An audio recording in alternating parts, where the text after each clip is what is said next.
We're hitting the slopes and kicking up some white powder with the return of the SSX franchise, first seen as a launch title on the PlayStation 2.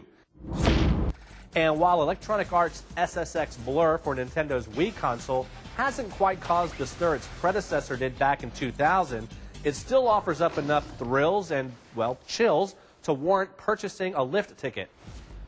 Anyone who has tackled the slopes in recent versions of the series will immediately feel at home, racing down mountains, catching serious air, and tricking the half-pipes.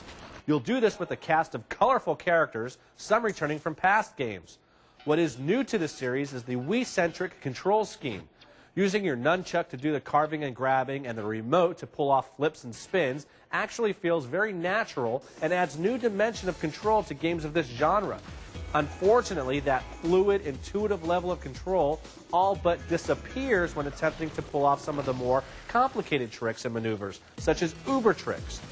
Once your groove meter is filled up, you can attempt, and the key word here is attempt, an uber trick by holding down the A button and drawing a pattern with your remote.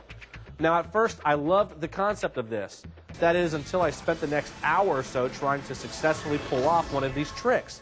Essentially, the uber tricks are uber difficult.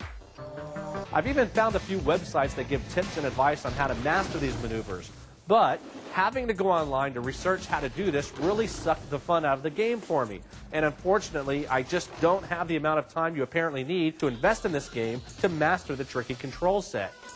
Which is a shame, because the rest of the title actually plays and works very well. Even the graphics impress for a Wii title.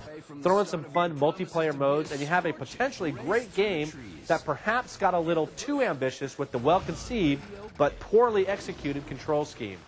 SSX Blur is rated for everyone, and Texas Gamer gives it a chilly 3 out of 5. For Texas Gamer, I'm Mark Adams. First place, Mac is on top of the world.